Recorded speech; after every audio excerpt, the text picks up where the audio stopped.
Alam niyo ba na merong isang sakit sa katawan na kahit ikaw ay may sugat na, dumudugo na, hindi mo nararamdaman? Kumbaga yung kirot, painless. Hindi naman to sa panganganak na painless ha. Merong ganong isang sakit ng isang bata na kahit mabunggo siya, basta kahit siya magdugo, kahit ano mangyari sa kanya, kahit magkapaltos-paltos siya, hindi siya umiyak kasi hindi niya nararamdaman yung pain. Alam niyo na pina-check up yung bata, malala na pala yung cancer niya sa katawan. Hindi na halos maramdaman ng kanyang physical body yung pain because of the cancer cells na talagang tumama ng gusto sa kanya. Ibig sabihin, malala na pala. Kaya kung ikaw ay merong pang kirot dyan na nakakaramdam ka pa, pasalamat ka. Ibig sabihin, wala kang cancer, no?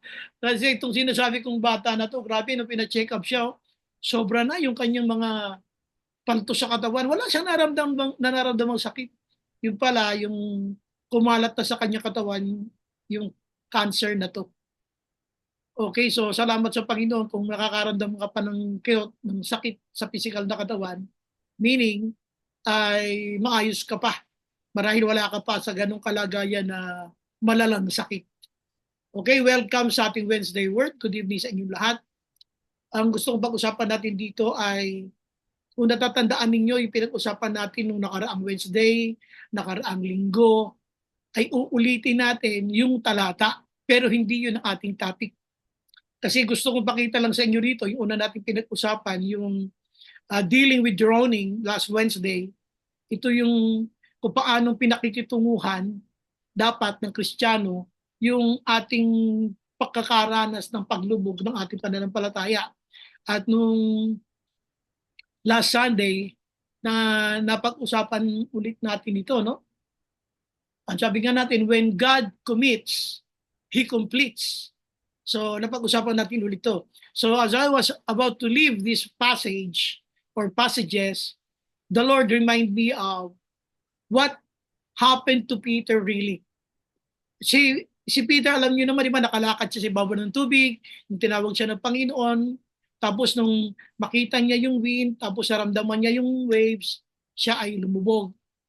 Pero gusto kong itanong sa inyo, what really destroys your faith?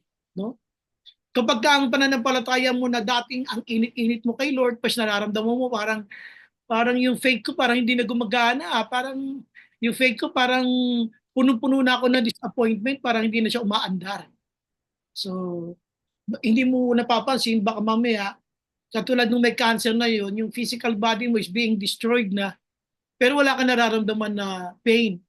Yung pala, yung cancer cells ay kumakalat na sa buong katawan at dinadaig na ng cancer yung faith na meron ka sa katawan mo. Yung feelings na nararamdaman mo dapat yung sakit. Kasi ang pag-uusapan natin ngayong gabi is, when is your faith being destroyed by fear? Kailan yung pananampalataya mo ay nasisira ng pagkatakot? Alala ninyo nung panahon ng COVID, kailan kaya mangyayari yung tinatawag na back to normal? Yung iba sa atin parang umasa na lang tayo na hindi na babalik yung normal. At itong tayo'y naka-face mask at tayo ay may mga shield, mga face shields, baka ito na yung new normal, no? Akala natin yun na yung new normal.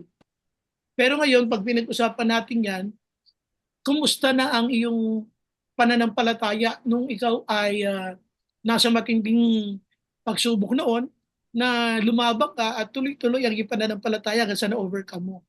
Pero ngayon, sa buhay ng Kristiyano, siyempre nag-iiba ang mga panahon, katulad nga ng COVID, marami ang mga natakot, akala nila ay hindi na sila babalik sa normal, kaya yung iba nawalan ng ganang mabuhay, hindi na lumaban, yung iba sa tingin nila mamamatay na rin sila sa COVID na to, kaya iba nag-suicide na eh.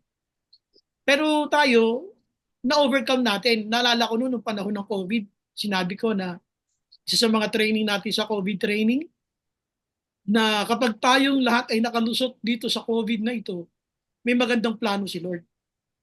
At kayong lahat ay patunay na ikaw ay nakalusot. At tayong lahat ay nakalusot, kaya may patunay ito na si Lord ay may dahilan ba't tayo pinalusot. Kaya ngayon, ang pag-uusapan natin ay bakit yung pananampalataya mong una na lumaban, para ngayon ay para nanghihinawa. Yan. Kaya nga, when is your faith is being destroyed by fear? Paano sinisira ng pagkatakot ang iyong pananampalataya? So if you have your Bibles with you, hiram ulit tayo ng ilang verse sa Bible sa Matthew chapter 14. Hindi tayo aalis doon dahil ayaw pa tayo paalisin ni Lord kasi gusto ko nang iwan yun eh. But the Lord is reminding us continuously na the verse here na makikita ninyo sa Matthew chapter 14 ay gusto pa rin ni Lord na balikan natin. Sabi ko, okay Lord, sige, babalikan namin.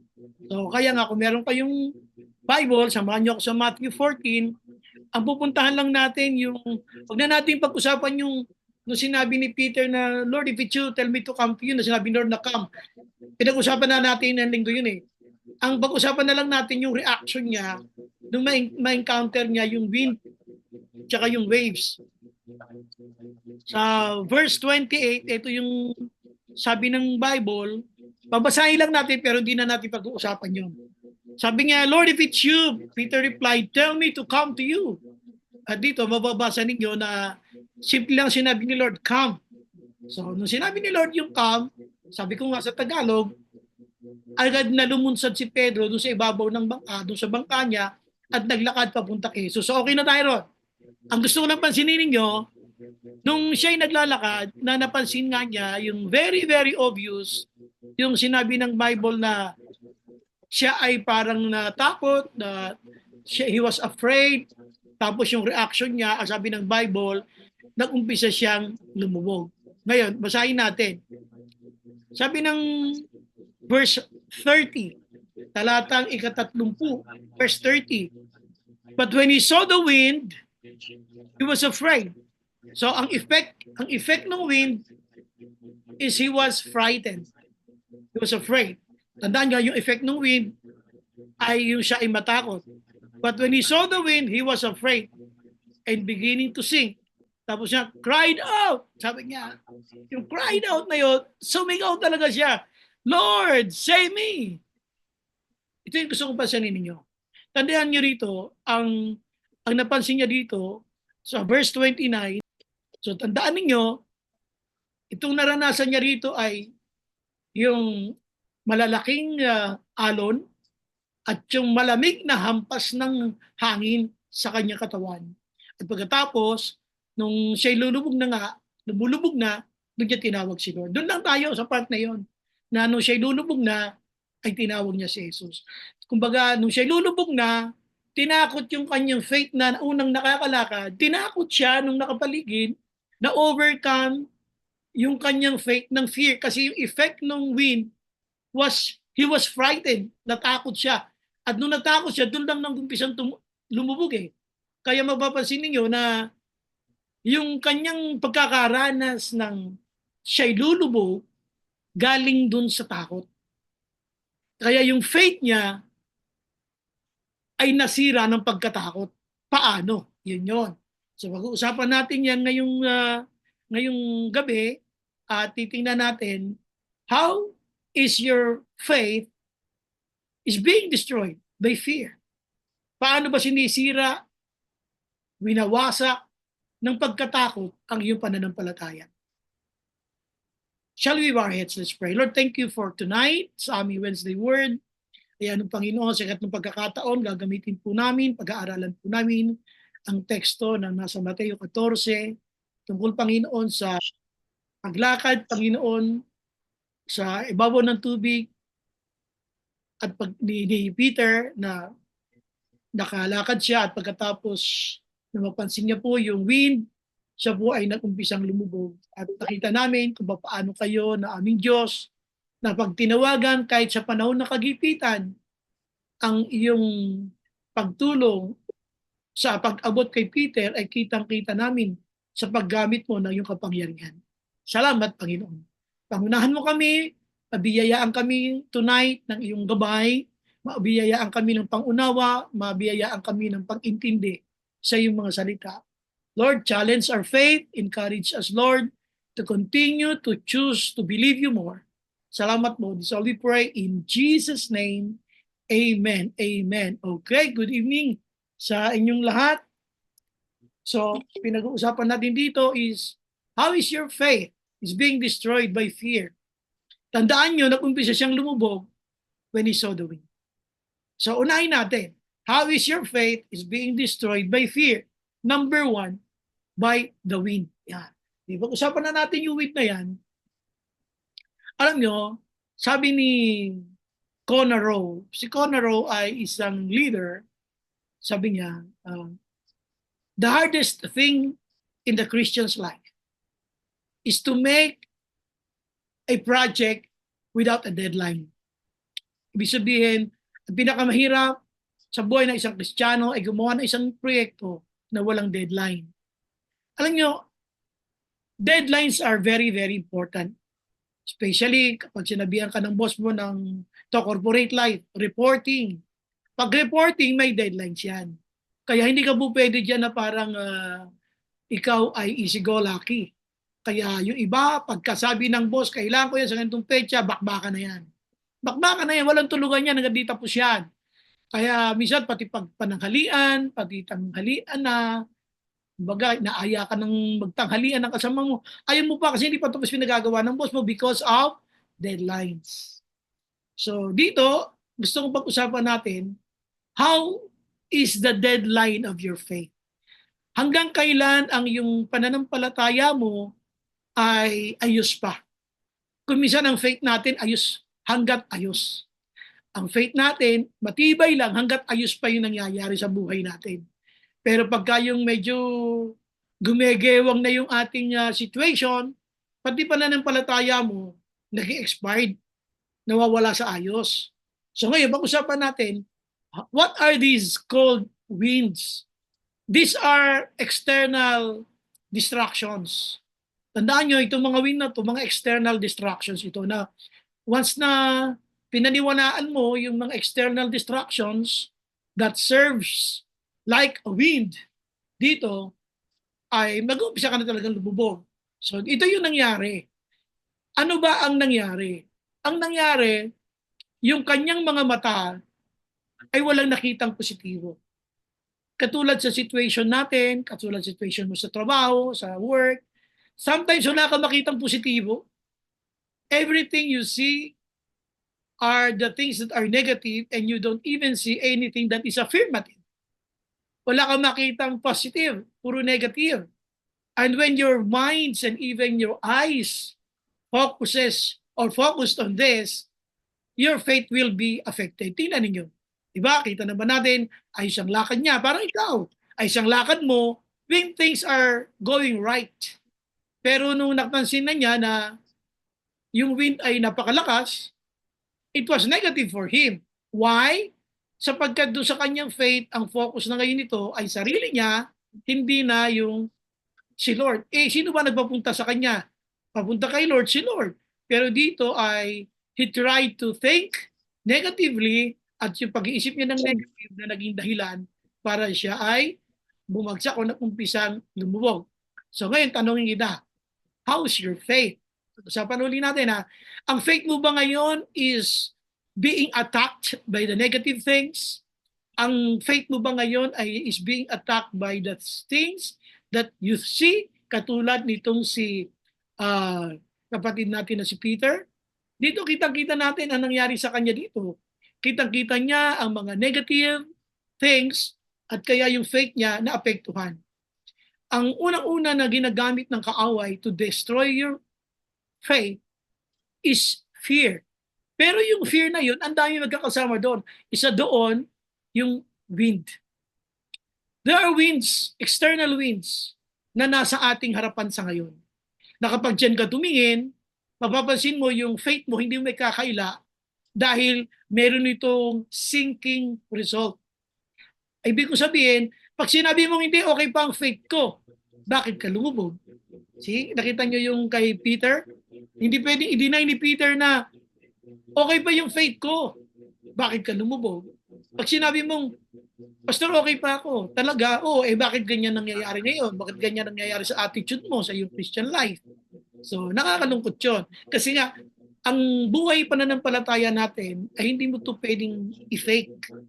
Kasi, pagdating to sa mga downing moments, downing and drowning moments, lalabas yun eh. Katulad nga nitong kapatid natin na si Peter. So, the first thing na mapapansin nyo, yung wind. When he saw the wind, external distractions to, mga external disturbances that might affect your faith. Kaya mapapansin mo, parang wala ka nang balak umattend sa Wednesday Word, parang wala ka nang umattend sa online service pag Sunday. Kasi nga siyempre gusto mo na face-to-face, no? At kung malungkot tayo na wala na yung face-to-face, naku, lahat ng leaders, lalong-lalo na mga deacons, tanungin nyo, sila ang unang-unang napakalungkot kapag ang ating gawain ay face-to-face, ay hindi face-to-face. So, mga kapatid, the only thing that I'm trying to point you out, to point you this, kasi ganito, no? Ang faith ng Kristiyano is most of the time being tested, especially when you are being attacked. Dito, ang tino ng kanyang Christian faith, lumakad si Peter eh. Kaya nga lang yung sinasabi ko, may external disturbances. Ano may external disturbances? Ikaw lang ang nakakaalam nun. What affects your faith? Yun ang nakaka-apekto. Lalo-lalo na pagka nagpe-pray ka, ang kaaway makikialam sa'yo. O, akala ko ba ay si Lord sumasagot sa panalangin, bakit ganyan? So, marami sa yung mga sasabihin ng kaaway na mapapansin mo, naniniwala ka na sa kaaway, he is lying to you and you started to believe the enemy's lies, the devil's lies, at mapapansin mo yung faith mo parang apektado na, hindi ka na nagpe-pray, hindi ka na nagbabasa ng Bible, wala ka ng excitement i-meet ang mga Christian brothers and sisters. Dito, pansinin ninyo ha, what he saw, he believed. Kumbaga kung ano yung kanyang nakita, yung mga wind, yung mga hangin, ay kanyang pinaniwalaan. Ang result, he beginning to sink. When you believe the negative things in the Christian life, you will begin to sink. Kapag ang yung buhay pananampalataya ay nafokusan mo ng matindi ang mga bagay na negatibo, mapapansin mo, lumulubog ang iyong pagkakristyano. Kaya, hindi siya basta-basta nasisira. Hindi basta-basta siya nasisira. Wala ka namang makikitang lumitaw si Satanas at sabihin, tinakot siya. Wala eh. Sometimes the enemy will use environment. Sometimes the enemy will try to use the negative things that is surrounding you. Ito minsan nagagamitin ng kaaway para bumagsak ang iyong pananampalataya. At ang naging resulta, yung faith niya, pinaniwalaan yung kanya nakita, ang resulta, siya'y lumubog. Kapag naniwala ka sa mga bagay na negatibo sa paligid, mag-uumpisang lumubog ang iyong pananampalataya. So, external disturbances. So, unang-una, how does the enemy destroy your faith? Sabi na natin yung wind. And number two, the second W, ito yung waves. Yan. Ang waves naman, ang resulta ng waves na to ay feelings. Yung feelings niya. So, yung malakas na hangin, ito ay tumatama na matindi sa kanyang katawan. And sometimes, the feelings ay dapat pinag-aalinlanganan natin. Sometimes, feelings, even if you think that they are good, sometimes they are even sin. Yes. Alam niyo ba, I discussed it here, maybe last year or last few months. Binanggit ko sa inyo yung word na seduction. Seduction. Ang word na seduction ay, it's a feeling. It's a good feeling. Yung seduction, it's a good feeling, but it's a sin. Yun ang seduction. Kung minsan, yung magandang pakiramdam na pinagpapantasyahan natin, yung magandang pakiramdam, pero hindi mo alam kasalanan. Yun ang seduction. Sometimes the enemy will give you a good feeling even if it is wrong. Mali. Tingnan nyo, yung waves, yun nung tumama yung waves sa kanya, feelings ang inatake. Sometimes the enemy will attack your feelings. At supported by what you saw, may feelings ka, ang lakas ng hangin, malamig ang tama, kasi nga gabi ito, madaling araw, nagdagdag ito ng pakiramdam na negatibo dahil sinuportahan to na nakikita niya na malaking wind, malalaking alon, no? Tsaka itong wind, waves and the wind. Ang effect nito sa kanya ay, yun na nga, siya ay nag-umpisang lumubog. Tandaan nyo ha, yung wind, nang nakita niya, ang ginagamit dyan ng kaaway sa iyo, yung mata, ano ba mga nakikita mo?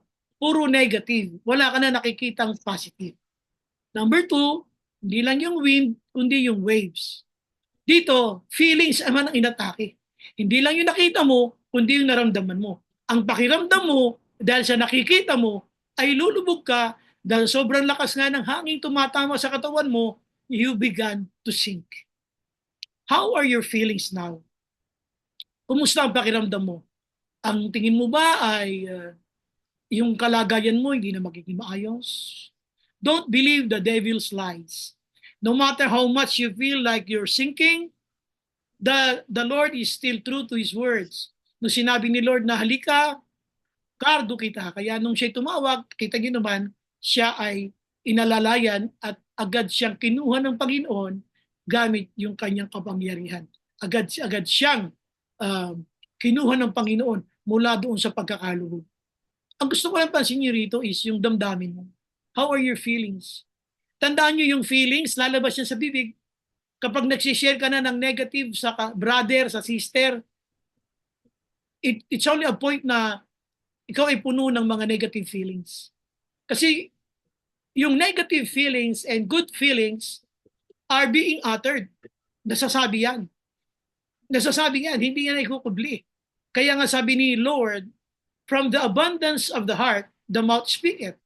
Kung ang puso mo ay puno ng kasamaan, lalabas yan. Kung ang puso mo ay puno ng kagalangan, lalabas din yan. Kaya nga, kumusta ang feelings mo? Kung ang nakakausap mo ay si sister o si brother na negative, negative ka rin ba? Ikaw ba ay, pag nakakita ng mga negative, ano ito? Sinishare mo ba ito? Negative din ang sinishare mo? Doon mapapansin mo na affected ka na ng environment at affected na rin yung iyong feelings. So, sa bawat pagsubok na pinagdadaanan natin, talagang si Lord mayroong dahilan. Pero hindi mo po pwedeng sabihin na pagka ikaw ay sinusubok, ikaw ay kanyang pinababayaan. Hindi. Sa bawat pagsubok na dinadaanan ng Kristiyano, ang Diyos natin ay mayroong napakagandang dahilan.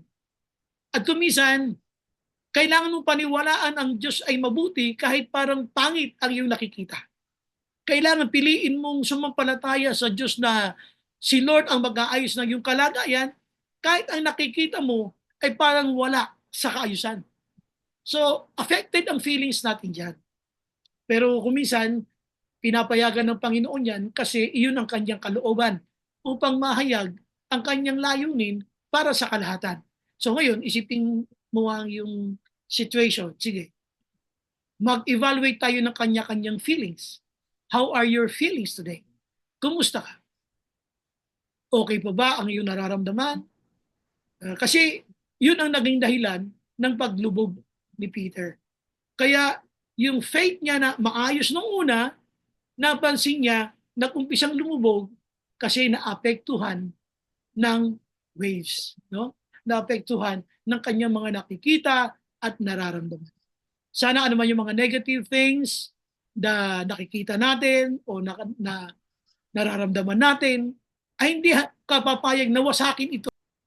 Kahit may mga unpleasant circumstances, you always need to believe that God is a good God and God has greater plan more than what we think. Mas maganda pa ang plano ng Diyos doon sa mga nakikita natin at nararamdaman natin. So ito yung mga bagay na nakaka-apekto. Kaya ang iyong pananampalataya, mararamdaman mo, parang na ako sa ayos. Bakit negative ang mga nakikita ko sa mga situation na to? Hindi ko pa pwedeng tingnan ito na ito ay mga pagsubok lamang at ito'y may hangganan, hindi ito mananatiling ganito. Sabi nga natin, temporary lang lang to, hindi ito habang panahon. So, ulitin ko ulit, how how does your fear destroy your faith? Una, sabi natin, yung nagpalubog kay Peter, when he saw the wind. Yan. Tapos dito, when he felt the waves, nung naramdaman niya yung waves. So, unang-una, yung first W natin yung wind, number 2, yung waves. And number 3, tingnan nyo naman, paano naman siya dito nakaahon? It's because of the word. Yan. Word. Yung word ni Lord na come. Yung Lord na nagsabi sa akin na come, yung Lord din na yon ang nagpalakad sa akin, at nung ako'y lumulubog na, yung Lord din na yon ang aking tinawagan. Ibig sabihin, si Lord, nung sinabi niya yung come, hindi niya nakalimutan niya eh. Kaya napapalubog siya, alam niya may mali siya eh. Hindi na yung word ni Lord ang kanyang daladala eh. Pumanayag na siyang takutin siya ng kaaway sa magitan na makita niya yung wind at na maramdaman niya yung waves. Pero ang maganda dito, yung word ni Lord ang kanya pa rin hinawakan. Alam niyang siya ililigtas ng Panginoon dahil si Lord ang tumawag sa kanya para siya ay makapunta sa kanya. Kaya nga lang, sabi nga natin, his faith was destroyed by what he saw the wind, by what he felt the waves. Yung sobrang lakas, sobrang lamig, at ang lalaki pa ng alon. So, dito, ang makikita ninyo, tumawag siya. Tumawag talaga siya. At ang sabi niya kay Lord, Lord, save me. So dito, ano yung nagdala sa kanya, paano siya nakaahon? Kumbaga, ang kaaway temporarily looked like he was victorious. Parang ang kaaway, parang mukha siyang tagumpay kasi nga napalubog niya si Peter. Pero ang hindi lang alam ng kaaway, saan ba nag-umpisa si Peter? Si Peter started from the word of the Lord. Dito, ang sabi niya dito ay, Lord, save me. So yung word ni Lord, naalala niya. At yung word ni Lord na yon ang naging dahilan para siya muling makaahon at makabangon. So, kumusta ka? Kung feeling mo parang ang faith mo ay affected by the wind and the waves, then be revived by the word of the Lord. So, ma-revive ka ng word ni Lord. So, anong gagawin natin ngayon dito? So, tandaan nyo, kung tingin mo, ang faith mo ay pabagsak, ang pananampalataya mo ay unti-unting umiilalim na. Maybe it was caused by the wind and the waves. But don't forget yung word na sinabi ni Lord na come. Alam niya, makakabalik siya, makakaahon siya. At hindi niya napansin na siya ay nakalakad na nung siya ay nakabalik na dun sa bangka. Yung word ni Lord na come, siya ay nakalakad pa rin. Kaya lang this time, naglalakad na sila pabalik sa bangka. When the Lord was with him. So ano ang pwedeng mag-encourage sa atin para tayo ay magpatuloy na hindi lumulubog, kundi ang ating tagumpay ay nagpapatunay lamang na ikaw ay nasa Diyos na buhay. Kaya dito, basinin niyo ha, bakit siya na-destroy? Because of the wind and the waves, but because the Lord has a word na nagsabing come, alam niya kahit panubog na siya, makakapaglakad siya uli. Kung tawag lamang siya dun sa nagsabi ng word na come, walang iba kundi si Lord.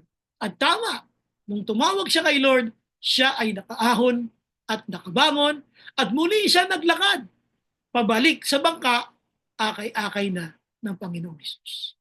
Kaya sa ngayon, maybe you saw the wind, or maybe you are currently seeing the wind that made your faith disappointed.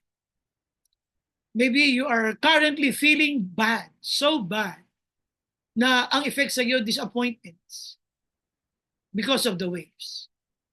Pero tandaan mo, you started walking with God's word and you start coming back again into faith with His word. At dito, tandaan nyo, nakabalik siya. Pabalik sa bangka, naglakad siyang muli. Hindi sinabi ng Bible na hinila siya ni Jesus at naglakad silang pabalik sa bangka. And this time, kasama niya sa journey ang Panginoon. Kaya yung feeling natin na parang you feel bad, you feel sad, later on, you will feel glad because Jesus will be with you on the journey going back to the boat.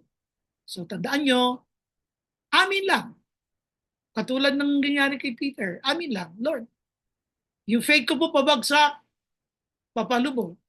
Lord, save me. I don't like this, Lord. Lord, save me. And the Lord caught him up at sabay silang muling naglakad pabalik sa bangka.